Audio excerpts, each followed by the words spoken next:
Hello. Hey there. Okay, well, when I hit record, it zooms in a lot more, so that's good to know. Okay, that's interesting. So you're very close. It is February 12th, 2019. No, 2020. February 12th, 2020. Here with Mom and Dad, Gigi and Pops. We're going to ask them some fun questions about their life. And I got about 1,000. But we're going to start with some fun ones. Dad, look at that lady next to you. Isn't she gorgeous? She really is. So I thought it would be fun to tell how you met, what you first thought of each other, and how you knew each other was the one, the whole juicy story. Well, it was a Cinderella story. You know, you hear a lot of stories out there of how people getting together. Ours was like a category that was completely different from other people. I remember going through College Hall, and just to give a little context, we met at Elam Bible Institute, where we went to school, training for ministry. Mm-hmm. That gives a 3-year diploma, right? Mm-hmm. 3-year diploma. So I started school where Julie already had a year in. Mm-hmm. So I started a year late because I got saved a little later. Yeah. I was a little older when I got saved, and we'll maybe get into that. But I remember walking through College Hall, which was one of the older buildings, and seeing couples smooching over here, and it's like At Elam? At Elam. Whoa. Yeah. And especially Elam was very strict in their dating. And they had a rule, had several rules. One was no pairing off for the first 6 months. Your first semester. Mm-hmm. And I was called in because, no, I wasn't called in, but I should have been because I was playing guitar with one of the gals. But it wasn't anything relationship wise. We were just playing cards. Guitar. And at home, when Christmas time, my first Christmas, Ray and Sherry had a date all set up for me for somebody, and I had so many girlfriends that were coming out of my ears. Coming out of my ears. So people thought he was a player. Mm-hmm. And a girl that was heading off back to Texas for her fall Christmas break, and wrote me a letter, and it said, "I can't wait for my mother to meet you." And that just killed it for me. And I said to myself, I just gotta clear my heart and clear my brain. I don't know my heart. And so I'm just going to lay back and be cool, which is what I wanted to do. I went to Elam to learn about God and learn scripture, learn the word. And so when I came back, we looked at the board, and it was like you could choose an outstation. Everybody had to choose an outstation. Mm-hmm. Nursing home ministry, college ministry. Well, you got assigned, so you'd look and see where you were assigned. You got assigned. But you had to do something. Yeah. Yeah, you had to be involved in some kind of a ministry. And I never even actually looked at that, to tell you the truth. I think people just told me I was... Well, I had decided I wasn't going to do an outstation that semester because I had done so many, and I'd done so many outstations where people didn't follow through, so that I was stuck holding the bag for what should have been a team of people. I'm off doing all by myself, and I got to borrow somebody's car to do it, I was going to talk to David Edwards and say, listen, last semester I did above and beyond, and I'm not doing an outstation this semester. Yeah. Is that And then where, I looked at the board. What would you play at your outstation? That's when I did Tell that story. Orphan Annie. That's cute. So I was part of a team, and the church was having some problems, and they wanted a whole team of students to come out. I think they had like 100 kids. Yeah. That they needed them to not just do children's church time, but to do it for a full couple of hours afterwards. Yeah. Because the whole congregation was having this congregational meeting after the service, Mm-hmm. and they needed a whole team. So I was supposed to do story time. And I went dressed as Orphan Annie. That's what it is, right? Orphan Annie. Mm-hmm. And nobody showed up. The guy who was supposed to drive and had a guitar, he was sick. Which was not unusual. And everybody fell through. Billed. So I'm trying to borrow a car, and like this church is counting on people coming. Yeah. And I show up at the church eventually all by myself. Oh boy. And I'm like a team. And I did the whole thing by myself for hours. Oh my gosh. But I got lost on my way there because it was downtown Rochester, and they've got this whole 4-leaf clover thing. It's very confusing. And I need to stop and call the church and tell them where I'm at and ask for directions because there is no GPS. at that time. So I see a payphone, and there's a guy on the payphone, and I pull up, and the guy must have been, he has not gone to sleep. I'm up early. Yeah. He has not gone to sleep yet. And he says to his friend on the phone, "You're not going to believe who's waiting to use the phone." Oh, that was very funny. So that's my Orphan Annie story. But I had done stuff like that, and I just thought, nope, I need a break. And then I looked at the board, and it was a nursing home ministry, which I'd done a lot of with my parents. And Paul Krause was on the list. I thought, oh, this won't be so bad. So you had seen him before that and knew of him? I knew him. You knew him, okay. Yes, knew him well. All the girls liked Dad. I was in a dorm room one time, and I will admit, I thought he was kind of special. But all these girls were talking about him like he was the greatest guy on the planet. I just said, because they never like anyone to get a swelled head, even if they're not present. So I was like, I don't think he was he's that playing great. it cool, man. I said, I really don't think he's that great at all. They're like, really? No, he's just a regular guy. I don't know what you're all getting all crazy over. She's scaring away all the riffraff. The rebel inside.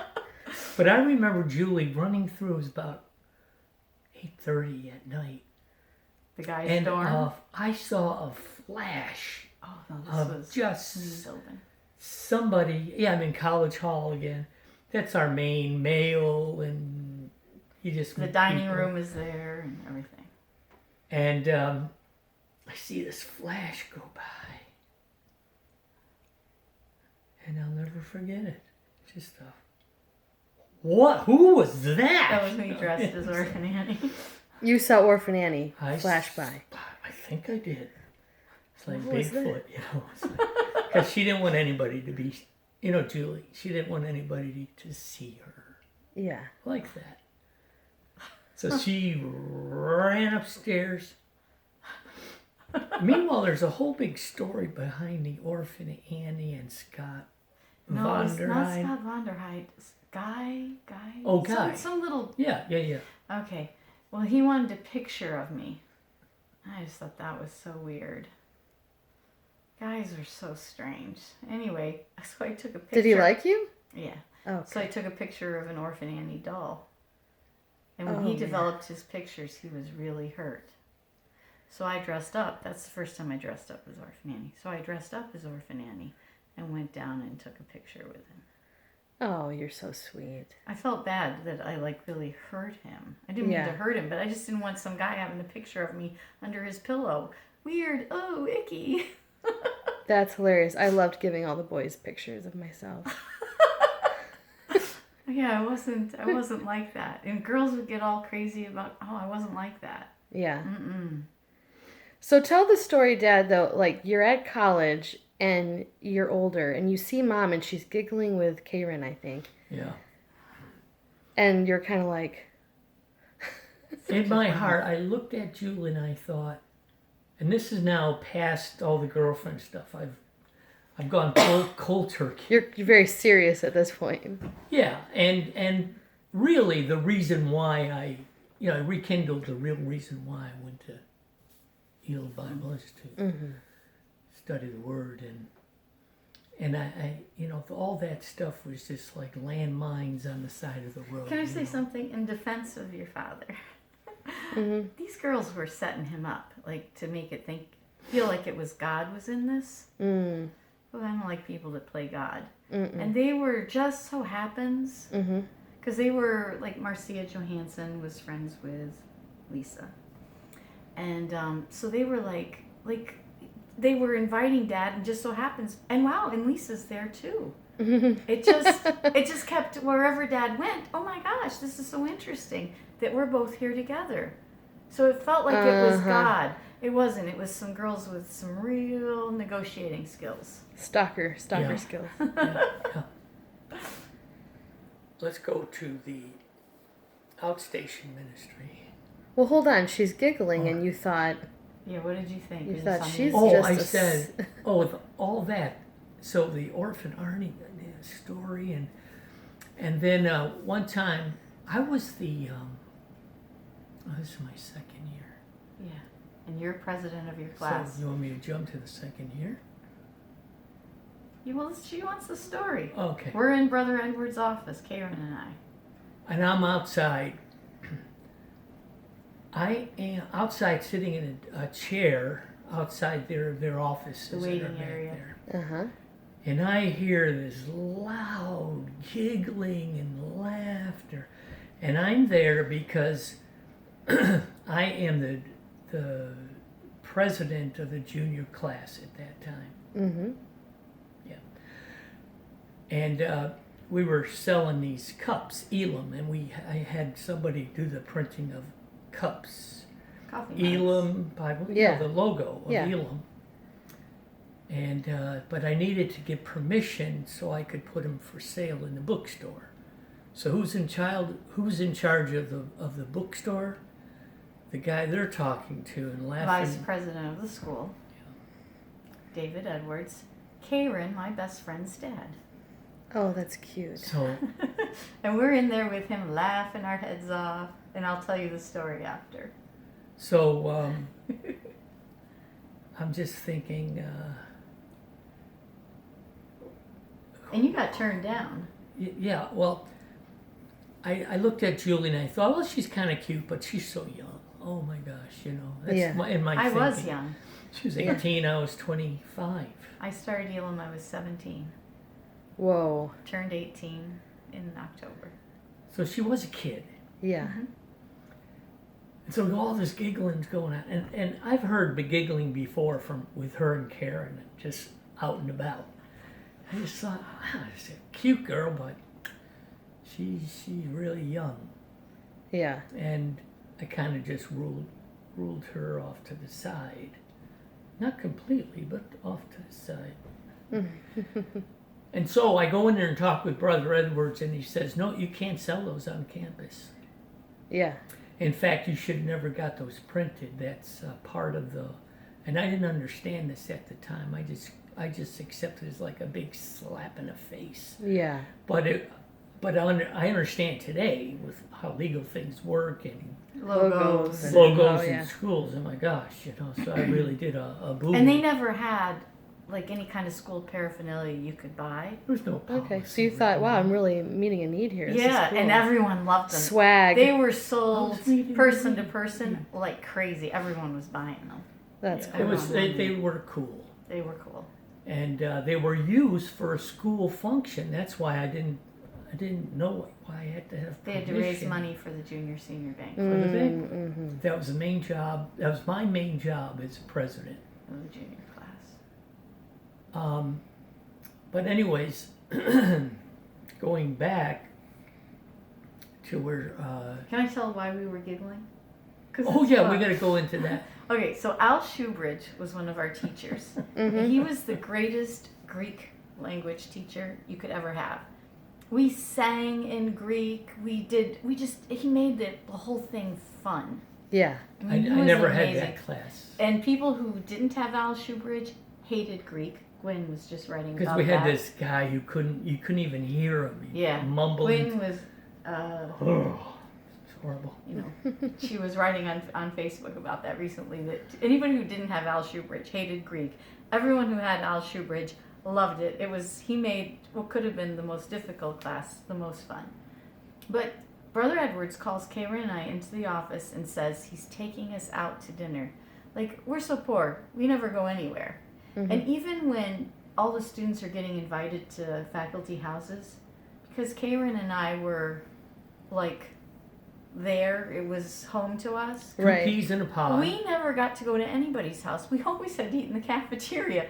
And people are going and having nice meals with faculty in precious times. And we're just like, no, they don't deserve it. So we got the shaft all the time. It just so happens that we were both very happy people. And we're always giggling. Y'all are lucky. We could have been bitter. We weren't. So he calls us in and he's taking us to a restaurant for dinner. Oh my goodness. I mean, that alone, Yeah. we're so excited. But he's bringing a really good looking guy. Ooh. This is really fun. We're so excited. We were laughing our heads off. And then when we get to the restaurant, there's Al Shoebridge and his wife. That's hilarious. And we laughed and laughed because they were just such cool, awesome people. It was fun. But wasn't that a good joke he was like doing with us, like a handsome guy? Yeah, that's hilarious.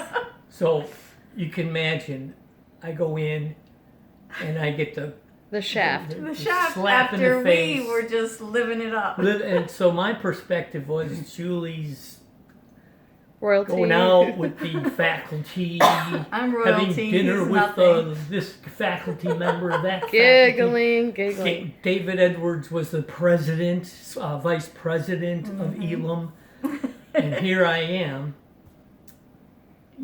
getting the shaft. All right, I'm going to stop it here, and then we're going to go into some more questions.